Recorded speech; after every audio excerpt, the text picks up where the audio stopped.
नमस्कार प्यारे बच्चों। बहुत बहुत स्वागत है आपका अपने YouTube channel NCERT study point पे। और मेरा नाम है अर्जुन। ठीक है, तो आगे चलते हैं। तो प्यारे बच्चों, आज का जो हमारा वीडियो है ये इस बुक का एकदम लास्ट हमारा वीडियो है। और बहुत ही अच्छा वीडियो है और चैप्टर का नाम भी बहुत अच्छा है। और इसके अंदर जो बातें होंगी वो आपके दैनिक जीवन से जुड़ा हुआ है। जो भी बातें मैं इस चैप्टर का करूँगा वो सभी असली बातें होंगी, असली जीवन का होगा। ठीक है, तो पहले आप थोड़ा परिचय समझो। हमारा न्यू कोर्स चल रहा था। आज से लगभग 5 महीने पहले हमने न्यू कोर्स स्टार्ट किया था। और आशा करता हूँ हमने तो वैसे बहुत मेहनत किया। और मेहनत करने के बाद जो है हमने 2 बुक को आज आज हम ख़त्म कर लेंगे, दोनों बुक को। पहला बुक हमारा लगभग 2 महीने पहले ख़त्म हो गया था। और आज जो है हमारा दूसरा बुक भी ख़त्म होने की कगार पे आ चुका है। ठीक है, मैं आपको कह दूं तो 5 मंथ लग गया मेरे को 2 बुक को करवाने में। ठीक है, ज़्यादातर मैंने हिस्ट्री का भी वीडियो बनाया, पॉलिटिकल साइंस का वीडियो बनाया, फिजिकल का बनाया, हिंदी का बनाया। तो और वीडियो बनाने के चक्कर में जो मेरा ये वीडियो है ये कई दिनों से आ नहीं रहा था। ठीक है, और कई दिनों से मैं वीडियो बना भी नहीं रहा था। तो ये जब हमारा बुक खत्म हो जाएगा ना, तब हम अपने तीसरे बुक को शुरू करेंगे, भूगोल के प्रयोगात्मक कारक या कार्य। ठीक है, न्यू कोर्स चल रहा था। सेकेंड बुक हमने स्टार्ट कर दिया था आज से लगभग बताऊं तो 1.5 महीने पहले। ठीक है, क्लास 12th है हमारी। ज्योग्राफी हमारा सब्जेक्ट है जिसे हम भूगोल कहते हैं। दूसरे बुक का यानी भारत, लोग और अर्थव्यवस्था का हमारा 9वां चैप्टर है, जो उस बुक का हमारा लास्ट चैप्टर है, जिसका नाम है भौगोलिक परीक्षक है, चयनित कुछ मुद्दे एवं कुछ समस्याएं। ठीक है, ये हमारा इस चैप्टर का पार्ट 1 है। मैं आपको 2 वीडियो में इस चैप्टर को कराऊंगा। और इसमें जो हमारा ये चैप्टर है इसमें हमारा बुक भी समाप्त हो जाएगा। ठीक है, तो आप मुझे कमेंट करके जरूर बताना कि आपको ये दोनों बुक कितना अच्छा लगा पढ़ने में। आपको भूगोल भूगोल जो है इजी लगा या नहीं लगा। और मैं आपको बता दूं तो शुरू के जो मेरे वीडियो थे ना, उसमें मेरा जो आवाज़ था, ऑडियो जो था ना, वो थोड़ा सही नहीं था। आप शुरू का मेरा वीडियो देखोगे, मानव भूगोल प्रकृति एवं विषय क्षेत्र का, उसमें मेरा आवाज़ जो है आपको बिल्कुल क्लियर सुनाई नहीं देगा, क्योंकि उस समय जो है मेरे पास माइक जो था वो नहीं था मेरे पास। ठीक है, माइक की थोड़ी प्रॉब्लम थी, इसलिए मेरा जो आवाज़ है वो आपके पास क्लियर नहीं आ रहा था। लेकिन अब जो है माइक वो थोड़ा ठीक सा है, आप कह सकते हो। तो मेरी आवाज़ जो है आपके पास बिल्कुल क्लियर आ रही होगी, है ना। तो मैंने आगे आगे देखा कि माइक जो है उसकी आवाज़ बहुत ख़राब है, तो मैंने अब जो है थोड़ा माइक को ठीक किया है, तो अब मेरा आवाज़ जो है आपके पास आ रहा होगा। ठीक है, तो हम समझते हैं अपने 9वें अध्याय को। इसका पार्ट 1 है, हमारा बुक खत्म हो जाएगा इस चैप्टर के साथ। और देखो, आपने अभी तक सब्सक्राइब नहीं किया तो आप क्या कर रहे हो? आप ऐसे बैठे रहोगे तो कैसे काम चलेगा? आप सब्सक्राइब तुरंत करो। हमारा न्यू कोर्स 5 महीने पहले ही शुरू हो गया था और अभी तक आपने सब्सक्राइब नहीं किया, तो ये तो बहुत गलत बात है ना। आपको सब्सक्राइब करना चाहिए था। और आपने ग्रुप ज्वाइन नहीं किया तो आप कर सकते हो। ठीक है, नाम आपके सामने लिखा हुआ है, आप वहाँ पे जाओगे, सिंपली सर्च करोगे A.K NCERT स्टडी पॉइंट, तो हमारा जो ग्रुप है वहाँ पे आ जाएगा। आप उस पर क्लिक करके ज्वाइन हो सकते हो। बहुत ही ईजी तरीका है, बहुत ही ईजी है। ठीक है, आप मोबाइल के इतने मास्टर हो चुके हो कि आपको बताने की जरूरत है नहीं। और आपने इंस्टाग्राम पे मुझे फॉलो नहीं किया है तो आप तुरंत जाके वहाँ फॉलो करें। यूजर नेम आप सभी के सामने लिखा हुआ है। और बदले में आपकी कोई भी क्वेरी हो, कुछ भी आपको पूछना हो, तो आप मुझसे कभी भी किसी भी समय आप मुझे वहाँ पे मैसेज करके पूछ सकते हो। ठीक है, और कोई भी आपकी समस्या है वो भी मैं समाधान करूंगा। ठीक है, सभी सवाल का जवाब दूंगा। आप मुझसे वहाँ पर्सनली पूछ सकते हो। देखो, ये आपके दूसरे बुक का जो विषय सूची है वो ये है। इसमें हमने पहला अध्याय देख लिया, दूसरा देख लिया, तीसरा देख लिया, चौथा देख लिया, पांचवा देख लिया, छठा, सातवां, आठवां देख लिया। अब हम बिल्कुल अंतिम घड़ी पे चल रहे हैं। अंतिम हमारा कदम चल रहा है इस बुक के अंदर। ये हमारा आखिरी कदम रहेगा। इसके बाद हम बुक के बाहर कदम रख देंगे और हम बुक के बाहर निकल जाएंगे। ठीक है, तो हम इस चैप्टर को टॉपिक वाइज समझते हैं कि जो हमारा ये पूरा का पूरा चैप्टर है, इस चैप्टर के अंदर हमें समझना क्या है, आखिर हमें इस चैप्टर में पढ़ना क्या है, इस चैप्टर का इतना अटपटा नाम क्यों है। नाम सुनकर ही तो कई बच्चे डर गए होंगे। भौगोलिक परीक्षक है, चयनित कुछ मुद्दे एवं समस्या है। आप इस चैप्टर के नाम को समझ के डर गए होंगे। इस चैप्टर का नाम ऐसा अटपटा, एकदम भयानक सा नाम क्यों है इसका, तो वो भी मैं आपको बताऊंगा कि इसका नाम का मतलब क्या है। तो पहले आप टॉपिक समझो। टॉपिक हमारे टोटल बनते हैं इस चैप्टर के 11 टॉपिक बनते हैं। इससे बाहर कुछ भी आपको टॉपिक नहीं बनेगा इस चैप्टर का। आप इस बातों को एकदम गांठ बांध लो, समझ लो, ध्यान रख लो।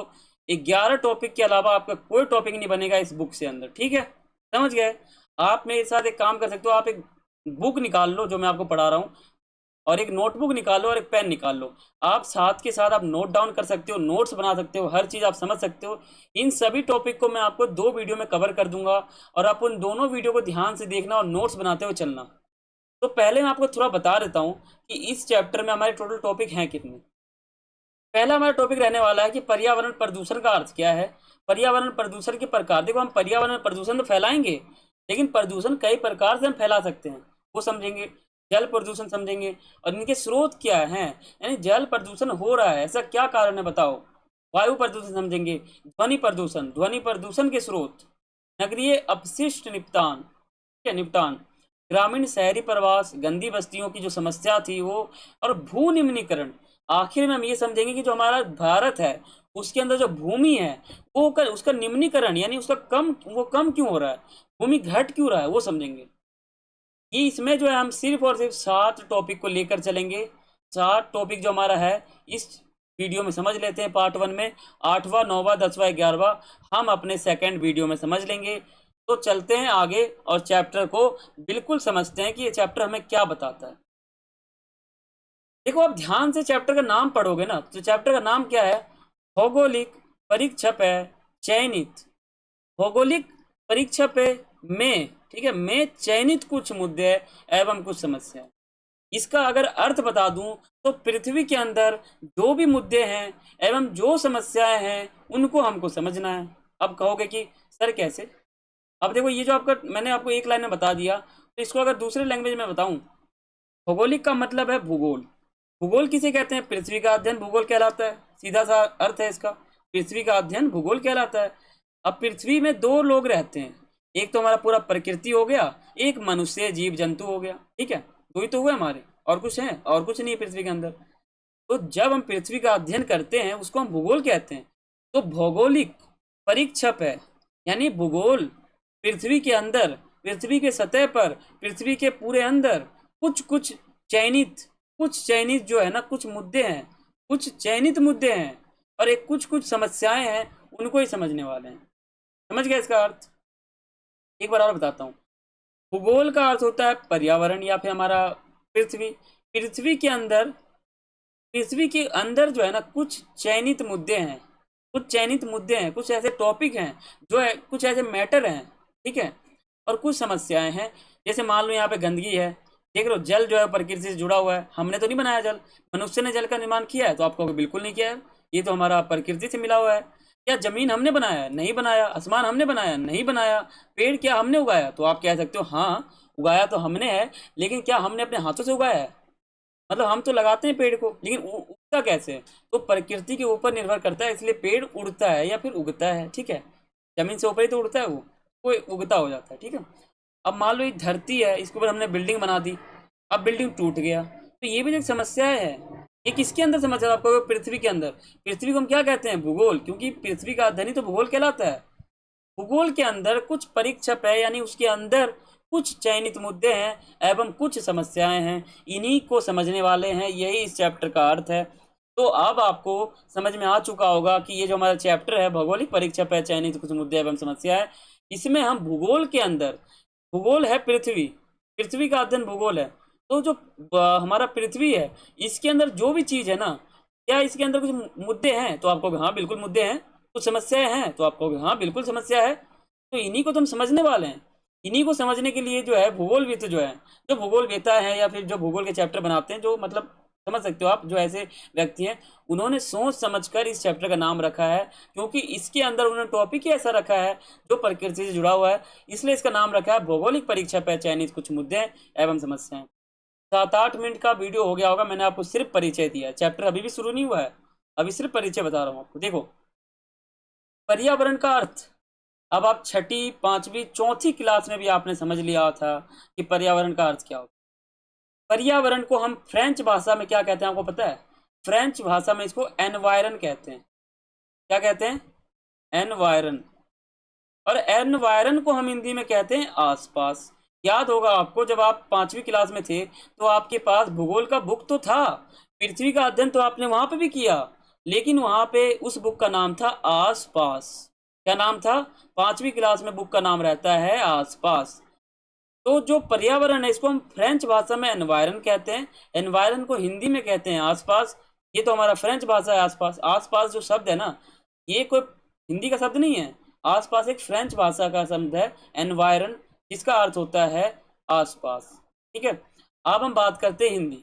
तो आसपास यानी एनवायरन को हम हिंदी में कहते हैं पर्यावरण। अब पर्यावरण का अर्थ दो प्रकार से है, परि जमा आवरण। अब ऐसे नहीं समझोगे, देखो, परि जमा आवरण।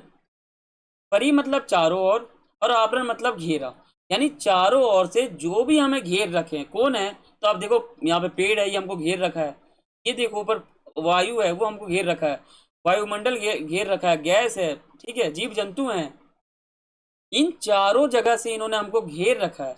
आप अपने कमरे से बाहर निकलो और देखो आपको किस किस ने घेर रखा है। तो इसी को तो हम कहते हैं पर्यावरण। और क्या अर्थ होता है इसका? कुछ होता है? नहीं होता। तो पर्यावरण का अर्थ आप समझ गए, क्योंकि हमारा जो चैप्टर है ये पूरा का पूरा पर्यावरण के ऊपर ही घूमेगा। पूरा चैप्टर पर्यावरण का कहानी बयान करेगा, पूरा पर्यावरण का इतिहास बता देगा। इसलिए मैंने आपको पर्यावरण का अर्थ भी बताया है। ये आपके बुक में नहीं मिलेगा पर्यावरण का अर्थ, कि आप क्लास 12th में आ चुके हो। क्लास 12th में कोई भी टीचर आपको ये नहीं बताएगा कि पर्यावरण का अर्थ क्या होता है, क्योंकि उनको भी पता है कि आप क्लास 12th में आ गए हो, तो आपके पास दिमाग आ चुका है, आपको पर्यावरण का अर्थ पता होगा। लेकिन फिर भी मैंने आपको बता दिया है ताकि आपको थोड़ा पता चले। ठीक है, अब हम बात करते हैं संसाधन का अर्थ। ये भी आपको कोई भी स्कूल में जो टीचर है 12वीं क्लास का, वो आपको नहीं बताएगा, क्योंकि टीचर को पता है कि आप 12th क्लास के स्टूडेंट हो, आपको संसाधन का अर्थ पता है। ठीक है, अब हम बात करते हैं, मैं आपको बता देता हूँ संसाधन। संसाधन का मतलब होता है वो सभी चीजें जो हमारे लिए उपयोगी हो, वो हमारा एक संसाधन है। जैसे बाइक है, हमको जाना है कहीं, तो ये हमारा एक संसाधन है। कार है, वो हमारा एक संसाधन है। पानी हमारा एक संसाधन। कोई भी ऐसा चीज है जो हम जिसके बिना हम कभी नहीं रह सकते, वो हमारा एक संसाधन कहलाता है। समझ गए? छोटी क्लास में आपने विस्तार से समझा था। एक आप मेरे को ध्यान में आ रहा है, 10वीं या 9वीं क्लास में आपका एक चैप्टर था संसाधन एवं विकास। यानी संसाधन तो हमारे पास है, उस चैप्टर के अंदर बताया गया था कि संसाधन हमारे पास हैं, उनका विकास हम कैसे कर सकते हैं, अपना विकास कैसे कर सकते हैं संसाधन के जरिए। ये शायद 9वीं या 10वीं क्लास में एक चैप्टर था, मेरे को ध्यान नहीं है, तो वहां पे था। चैप्टर स्टार्ट होता है हमारा यहाँ से। इससे पहले जो भी मैंने आपको बताया वो सिर्फ परिचय था, चैप्टर स्टार्ट हमारा नहीं हुआ था। अब इसके आगे क्या करना है, आपको एक बुक लेना है, एक नोटबुक लेना है, एक पेन लेना है। ज़्यादातर बच्चों ने ले भी लिया होगा क्योंकि वो समझदार हैं। ठीक है, और आप एक हेडफोन लगा सकते हो अपने मोबाइल में, जैक और 2 लीड होते हैं वो आप लगा सकते हो, ताकि मेरा जो आवाज़ है आपके पास बिल्कुल क्लियर है। क्योंकि इसके आगे जो भी मैं बातें करूँगा वो बहुत ही महत्वपूर्ण बातें होंगी, और उसको समझे बिना आप अगर वीडियो स्किप कर दोगे, यानी आप क्लास 12 के साथ खेल रहे हो। ठीक है, ये इसका अर्थ हो जाएगा। पहले हम समझते हैं पर्यावरण प्रदूषण का अर्थ क्या होता है। देखो, पर्यावरण पहले ऐसा दिखता था, कितना सुंदर है, देखो घर है, ठीक है, बगीचे हैं, ये इसको देखो, इसको इंद्रधनुष कहते हैं, ये है, ठीक है, ये पवन चक्की है। तो ये जो आपको दिख रहा है पर्यावरण कितना अच्छा है, साफ सुथरा है, कोई भी एनवायरनमेंट कुछ ऐसा मतलब कुछ ग्लोबल वार्मिंग है ही नहीं। लेकिन अब क्या हो रहा है, ये देखो, पर्यावरण प्रदूषित हो गया, गैसें उड़ रही हैं, उद्योग लगे हुए हैं, एक और आसमान काले काले पड़ रहे हैं, पेड़ नष्ट हो रहे हैं। तो कहीं ना कहीं जो पहले का माहौल था और जो अब का माहौल हो चुका है, इसके बीच में आपको क्या दिख रहा है? कहीं ना कहीं पर्यावरण प्रदूषण हो रहा है। तो आखिर हम यही समझ लेते हैं कि पर्यावरण जो प्रदूषण हो रहा है, इसका अर्थ होता क्या है। तो इसी को समझते हैं। इसका अर्थ आपके बुक में दे रखा है, आप शुरू में देखोगे तो वहीं दिया हुआ है। ठीक है, देखो, पर्यावरण एक भौतिक, रासायनिक, जैविक गुणों में ऐसा कोई अवांछित परिवर्तन जिसका मनुष्य एवं कोई अन्य जीव पर पड़े, या पर्यावरण की प्राकृतिक गुणवत्ता उपयोगिता नष्ट हो जाए, उसी को कहते हैं पर्यावरण प्रदूषण। ये तो आपके बुक के हिसाब से था। मैं अपने शब्दों में बताऊं तो इसका अर्थ होता है, अगर हम पर्यावरण की गुणवत्ता को कम कर दें, वही उसी को हम कहते हैं पर्यावरण प्रदूषण। पर्यावरण की जो गुणवत्ता है उसको अगर हम घटा देंगे, कम कर देंगे, उसी को कहते हैं हम पर्यावरण प्रदूषण। ठीक है, ये हो गया इसका अर्थ। अब हम बात करते हैं पर्यावरण के प्रकार हैं, उनको समझते हैं। प्रदूषण तो बहुत प्रकार से होते हैं। एक तो भाई ध्वनि प्रदूषण हो जाएगा, एक हमारा और प्रदूषण हो जाएगा, जल प्रदूषण हो जाएगा, हमारा वायु प्रदूषण, बहुत प्रदूषण है। तो उनको हम समझते हैं कि प्रदूषण जो है, पर्यावरण प्रदूषण, उसके प्रकार कितने होते हैं। ठीक है, पर्यावरण प्रदूषण के प्रकार, पहला हो जाएगा जल प्रदूषण। या तो एक पानी है, पानी बहुत ही गंदा हो चुका है, कीड़े उसमें मतलब कीड़े आ चुके हैं, उसमें कागज पन्नी है, ठीक है, उसमें जानवर मरे हुए हैं, ठीक है, उसमें गाड़ियां बह रही है। तो पानी जो है वो कहीं ना कहीं दूषित हो रहा है, प्रदूषित हो रहा है। ये हमारा हो जाएगा पहला प्रदूषण। क्या प्रदूषित? वायु प्रदूषण। ये हमारा हो जाता है। जो गैसें हैं, देखो उद्योग कहीं लग जाते हैं तो उद्योग से जो धुएं निकलते हैं, ऐसे ऐसे धुएं निकलते हैं ऊपर से, तो जो धुएं है ना, ये कहीं ना कहीं हमारे वायु में जाते हैं, ठीक है। आसमान में जो हमारा हवा है, ऑक्सीजन जो है, उसके साथ इसका अटैचमेंट होता है, संपर्कता होती है। तो संपर्कता जब इसमें आती है तो कहीं ना कहीं उसका जो गैस है और इसका जो गैस है, इनका आपस में संपर्क हो जाता है, और कहीं ना कहीं पर्यावरण का जो वायु है वो दूषित हो जाता है। आप जब ऑक्सीजन लोगे तो ऐसा लगेगा कुछ बदबू सा आ रहा है। इसी को हम कहते हैं वायु प्रदूषण। यानी आसमान के अंदर कुछ प्रदूषित पदार्थ मिल मिल गए उसमें, ठीक है। ध्वनि प्रदूषण। जब आपके कानों में ज्यादा ज्यादा आवाजें आ जाती हैं, ऐसा आवाज आ जाता है कि आपके लिए असहनीय हो जाता है, उसी को कहते हैं ध्वनि प्रदूषण। ध्वनि मतलब आवाज, प्रदूषण मतलब बहुत ज्यादा, मतलब एक तरह से समझ सकते हो ना, बहुत ज्यादा। भू प्रदूषण। अब ये पॉइंट है, भू मतलब होता है, देखो ज्योग्राफी में हम भू को भूमि कहते हैं, लेकिन भूमि को हम पूरा नहीं लिखते। ज्योग्राफी जो हमारा है ना, इसमें हम ऐसे नहीं लिखेंगे भूमि, इसमें हम इसको शॉर्ट फॉर्म में लिखने के लिए ज्योग्राफी में हम इसको भू का शब्द देते हैं। जब भी आपको भूमि लिखना हो ज्योग्राफी में, तो आप पूरा मत लिखना, आप सिर्फ भू लिख देना। इसका अर्थ भूमि ही होता है ज्योग्राफी के अंदर। भू प्रदूषण यानी जो हमारा धरती है वो प्रदूषित हो रहा है कहीं ना कहीं। जो हमारा फसल है वो कहीं ना कहीं उपजाऊ नहीं है, जमीन उपजाऊ नहीं है, इसलिए हम फसल नहीं उगा पा रहे, ये भी एक प्रदूषण है। ये देख रहे हो पूरा, ये प्रदूषण आपको दिख रहा होगा। देखो पहले हम समझते हैं जल प्रदूषण। ये आपके पीछे एक जल दिख रहा है पूरा, ये देख लो, पन्नी है, इसमें बोतल है, ठीक है, गत्ते वत्ते हैं, लकड़ियां हैं, ये सभी कहीं ना कहीं जल को प्रदूषित कर रहे हैं, ठीक है। आज के समय जल बहुत ज्यादा प्रदूषित हो चुका है, जो बहुत ज्यादा कष्टदायक है, ठीक है। ये समझते हैं हम जल प्रदूषण, ठीक है। देखो ये आपके बुक का है। बढ़ती हुई जनसंख्या और उद्योगों के विस्तार के कारण जल की गुणवत्ता का बहुत तेजी से निम्नीकरण हो रहा है, यानी अहस हो रहा है। नजर लग रही है जल को, नदियां, नहर, झील, जो तालाब है, इन सबको नजर लग चुका है, ठीक है। सब प्रदूषित हो रहे हैं, ऐसे हो रहे हैं, देख रहे हो काले काले पानी गिर रहे हैं, पूरे गंदगियां फैल रही है। जल अब शुद्ध नहीं रह गया।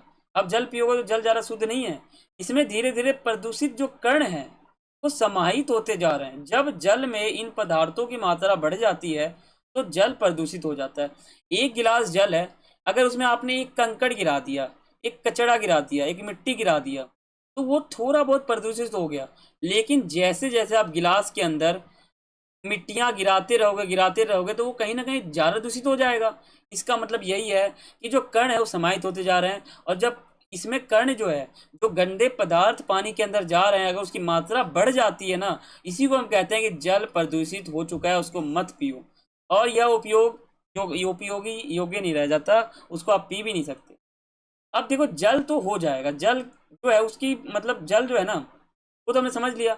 अब जल से कुछ बीमारियां होती हैं। क्या होती है? दस्त हो जाएगा, यानी आपके पेट में दर्द हो जाएगा, उसको हम दस्त कहते हैं, ठीक है। आंतों में कीड़े हो जाएंगे आपके, अगर गंदे पानी पियोगे। आप मान लो कुत्ते जो होते हैं, डॉगी जो होते हैं, वो नाली का पानी पीते हैं, है ना, और कोई भी जानवर है वो कोई और पानी पीते हैं, तो उनको फर्क नहीं पड़ता। लेकिन जो मनुष्य होता है ना, उसको साफ पानी पीना पड़ता है, क्योंकि पानी भी एक जल है, और जल जो है ये साइंस का टॉपिक है और बहुत ही बड़ा टॉपिक है। और जल को आपने छोटी क्लास में समझा होगा। तो जल होता है ना, उसको हम पीते हैं, तो उसमें पहले उसमें देखा जाता है कि उसमें मतलब कीटाणु कौन सा है, या फिर मतलब उसको जल की गुणवत्ता को देखते हैं कि जल कितना सही है, ठीक है। और अगर आप गंदे जल पी लोगे, गंदा पानी पी लोगे, तो उससे बीमारियां हो जाएगी, दस्त, ठीक है, आंतों में कीड़े हो जाएंगे, हेपेटाइटिस हो जाएगा हमारा, ठीक है। ये 3 बीमारियां हो सकती है प्रदूषित जल पीने से, अगर मनुष्य पिएगा तो। अब हम बात करते हैं अपना दूसरा, जल प्रदूषण के स्रोत समझ लेते हैं, ठीक है। हम आगे अभी बढ़े नहीं है, हमारा एक चौथा टॉपिक भी चल रहा है, आप ध्यान रखना। जल प्रदूषण समझ लेते हैं, इसका स्रोत कौन सा है। जल प्रदूषित होता कैसे है, इसका स्रोत है कौन सा, क्यों हो रहा है जल प्रदूषण। पहला प्राकृतिक स्रोत है, इसको हम 3 स्रोत में बांटते हैं। पहला प्राकृतिक स्रोत, दूसरा मानवीय स्रोत, तीसरा धार्मिक स्रोत। इन तीनों स्रोतों का नाम आपको पता आ गया होगा। प्राकृतिक स्रोत यानी प्रकृति से जुड़ा हुआ, मानवीय यानी मानव से जुड़ा हुआ, धार्मिक यानी धर्म, संस्कृति, मंदिर, पूजा पाठ, इन सब से जो जुड़ा हुआ चीजें हैं वो हमारा आ जाएगा धार्मिक में, और मानवीय मनुष्य, और प्रकृति यानी प्राकृतिक। अपर्दन हो जाएगा हमारा प्राकृतिक गैस, मतलब प्रकृति के अंदर जो अपर्दन है इसके कारण जल प्रदूषित हो जाता है। भूखलन ये हो जाएगा। मृत पशु, अगर मनुष्य पशु जो है मर जाते हैं तो उसको हम पानी में फेंक देंगे तो गंदा हो जाएगा पानी। ये हमारा था प्रकृति। अब हम बात करते हैं मानवीय स्रोत। औद्योगिक कचरा, उद्योग मनुष्य ने लगाया, उसका कचरा फेंक दिया पानी में, अब पानी क्या हो रहा है, दूषित हो रहा है। तो ये क्या है, पानी दूषित होने के स्रोत है। ठीक है, स्रोत मतलब साधन। कोई भी चीज हो रहा है वो क्यों हो रहा है, उसके साधन बताओ तो वो स्रोत होता है। ठीक है, नदियों में कचरा बहाना, नदी में कचरे सब बहा देते हैं। ठीक है, कीटनाशक, नाभिकीय ऊर्जा संयंत्र, ये हो जाएगा हमारा 3 4। अब बात करते हैं धार्मिक। धार्मिक, धार्मिक आपको पता होगा, धर्म से जुड़ा हुआ, कोई भी धर्म हो, हिंदू धर्म हो, मुसलमान धर्म हो, ठीक है, कोई भी धर्म हो। तो तीर्थ यात्रा, ये हमारा हो जाएगा पहला पॉइंट। मेला लग जाता है तो क्या करते हैं ना, मान लो बहुत सारे लोग मेले में जाते हैं तो बाहर की चीज़ें लेते हैं, बोतल लेते हैं और उसको फेंक देते हैं कहीं और। ठीक है, उसको उठाते हैं कि पानी में फेंक देते हैं, खाते हैं कुछ, उसको पानी में फेंक देते हैं। तो मेला भी एक प्रमुख कारण हो जाएगा हमारा धार्मिक के अंदर। जब मेले लगते हैं तो उसमें लोग जाते हैं और बाहर की चीज़ें खाते हैं, उसको जल में फेंकते हैं तो प्रदूषित हो जाता है। पर्यटन मतलब यात्रा होता है। मनुष्य अगर घूमने फिरने जाता है तो ऐसा थोड़ी वो ट्रेन में खाना बनाएगा या हवाई जहाज में खाना बनाएगा या बस में खाना बनाएगा, नहीं, वो तो बाहर की खाना खरीदेगा एक तरह से। तो बाहर से जो खाना खरीद रहा है उसका जो बोतल रैपर जो है, जो पन्नी वन्नी है, उसको वो फेंक देता है पानी में या इधर उधर फेंक देता है, वो हो जाएगा पर्यटन। सब जलाना, जो मनुष्य मर जाते हैं उनको जलाने के लिए लकड़ियाँ लगती हैं और फिर जाके लकड़ियाँ वगैरह थोड़ा सा पानी में गिर जाते हैं या फिर लकड़ियाँ फेंक भी देते हैं, तो वो जो हो जाता है राख, उसको अगर फेंक दे देंगे नदी में, तो वो भी एक पहला पॉइंट हमारा हो जाता है, बहाना या जलाना। ठीक है, और जो सब है उनको अगर हम डायरेक्ट नदी में बहा देंगे तो वो भी पहला पॉइंट हो जाएगा। या कोई मान लो जानवर मर गया, उसको भी अगर डाल देंगे तो वो भी हो जाता है। अब हम बात करते हैं अपने 5वें टॉपिक को, वायु प्रदूषण। वायु प्रदूषण आपका बहुत अच्छा प्रदूषण है। ये ऐसा है कि वायु जो है ना, हवा जो है, जब भी वायु प्रदूषण बढ़ेगा ना तो आप आसमान में देखोगे तो आपको ऐसा लगेगा कि अंधेरा हो रखा है, रात होने वाला है, ऐसा लगेगा आपको। ठीक है, अब हम समझते हैं वायु प्रदूषण के बारे में विस्तार से। वायु प्रदूषण धूल, धुआं, गैस, कुहासा और दुर्गंध की वायु में वृद्धि के रूप में देखा जाता है। जब आसमान में या तो धूल उड़ जाए, ज़्यादा धुआं हो जाए, गैस बढ़ जाए, कुहासा हो जाए, दुर्गंध आए, तो हम समझ जाते हैं कि वायु प्रदूषण हो रखा है। अगर याद करो जब आपका वायु प्रदूषण यानी ग्लोबल वार्मिंग हुआ था, तब आपके स्कूल में छुट्टी भी हो गया था। छुट्टी हुआ यानी ग्लोबल वार्मिंग बढ़ा, यानी हम कह सकते हैं वायु प्रदूषण बढ़ गया था। वायु मनुष्य के श्वसन में योग्य नहीं रहती। अगर मनुष्य गंदा जो वायु है उसकी हवा हवा को अपने सांस के जरिए, श्वसन तंत्र के जरिए अंदर लेगा, तो वो मनुष्य जो है ना वो हानिकारक हो सकता है उसके लिए। ऊर्जा के जो स्रोत के रूप में विभिन्न प्रकार के ईंधनों के रूप प्रयोग में वृद्धि के साथ पर्यावरण में फैले हुए धुएं, गैस, ये सब आ जाएंगे। कारण हमारा वायु प्रदूषण मेन हो जाएगा इसमें। ठीक है, तो वायु प्रदूषण भी एक बहुत बड़ा प्रदूषण है, जो बहुत ही बड़ा प्रदूषण है। ठीक है, अब जो वायु प्रदूषण है ना, इसके हानिकारक गैस कौन कौन से हैं, तो सल्फर के ऑक्साइड, नाइट्रोजन ऑक्साइड और कार्बन मोनो। ठीक है, कार्बन मोनो ऑक्साइड, मोनोऑक्साइड बोल सकते हैं इसको, दोनों यहाँ पे आ रखा है, इसको जोड़ दो आप, मोनोऑक्साइड और हाइड्रोकार्बन, अमोनिया, सीसा, ये हमारे हो जाएंगे हानिकारक गैस है। इनको अगर आपने सूंघ लिया ना तो आपका शरीर बहुत ही परेशान हो जाएगा। प्रमुख बीमारियां क्या होंगी, अगर आपने इसको सूंघ लिया तो क्या होगा, श्वसन संबंधी रोग हो जाएगा। क्या पता आपको अस्थमा हो जाए, अस्थमा आपको पता हो क्या होता है, वो हो जाए। रक्त संचार तंत्र में संबंधी रोग हो जाए, जो रक्त का प्रवाह होता है अपने खून के अंदर, तो खून के अंदर जो रक्त प्रवाह हो रहा है ना वो कहीं ना कहीं रुक जाएगा, तो आपको टैबलेट खानी पड़ेंगी। ठीक है, मेडिकल जांच करवाना पड़ेगा। तंत्रिका तंत्री रोग हो जाएगा। ठीक है, ये हमारा हो जाएगा रोग, समझ लेते हैं। अब चलते हैं हम ध्वनि प्रदूषण। इस मनुष्य को देखो, गाड़ियां उड़ रही है, स्पीकर बज रहा है, बिल्डिंग में आवाजें आ रही हैं, प्लेन उड़ रहा है, ये उड़ रहा है, स्पीकर लग रखा है, ये ध्वनि प्रदूषण से बहुत पीड़ित है। ठीक है, पहले मैं आपको बताता हूँ कि ध्वनि प्रदूषण का अर्थ होता क्या है। जब मनुष्य के कानों के लिए आवाजें, ध्वनि असहनीय हो जाती है, उसी को कहते हैं ध्वनि प्रदूषण। मनुष्य के कानों में 20,000 हर्ट्ज तक, 20 हर्ट्ज से लेकर 20,000 हर्ट्ज तक मनुष्य जो है सुन सकता है। इससे ऊपर अगर मनुष्य का जाएगा तो कान के जो पर्दे हैं वो फट जाएंगे, ठीक है। 20 हर्ट्ज से आपने क्लास 7 के साइंस में पढ़ा होगा या क्लास 8 के साइंस में पढ़ा होगा, 20,000 हर्ट्ज से अगर नीचे का आवाज है तो मनुष्य को सुनाई नहीं देगा। अगर 20,000 हर्ट्ज से ऊपर, सॉरी 20 हर्ट्ज से नीचे का आवाज है तो मनुष्य को सुनाई नहीं देगा।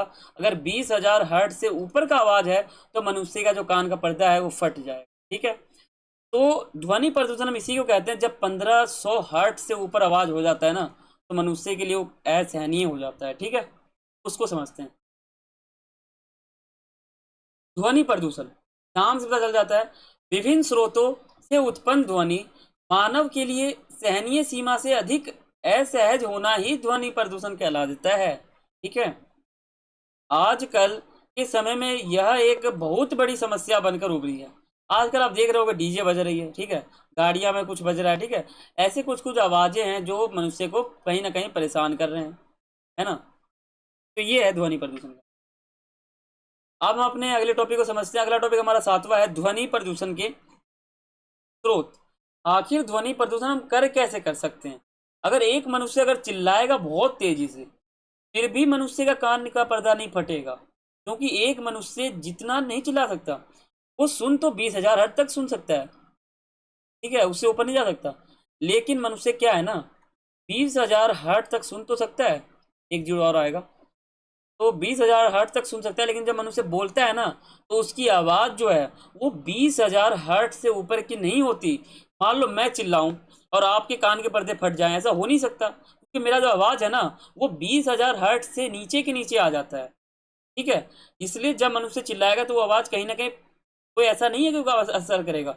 अगर मैं आपके कानों के पास आकर स्पीड में चिल्लाऊं तो हो सकता है कि वो 20,000 हर्ट क्रॉस कर जाए, लेकिन तब भी मुश्किल है। 20,000 हर्ट तक ऐसा हो जाता है, ये बहुत लंबा टारगेट होता है। इतना तेज आवाज़ तो आज तक ज़्यादा होता ही नहीं, 20,000 हर्ट तक जितना हैवी आवाज़ तो आजकल होता ही नहीं।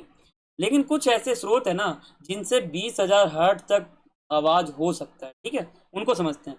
पहला हमारा साधन हो जाएगा स्रोत उद्योग। अब उद्योग से जो आवाज़ें आती है, मशीनें चलती रहती हैं, आवाज़ तेज आता है, धुआं निकलता है, पंखे चलते हैं, मजदूर चिल्लाते हैं, ये जो चिल्ला रहे हैं, इतने मशीन चल रहे हैं, ये भी कहीं ना कहीं ध्वनि प्रदूषण के प्रमुख स्रोत के रूप में उभरते हैं, इसलिए हम इसको भी समझते हैं।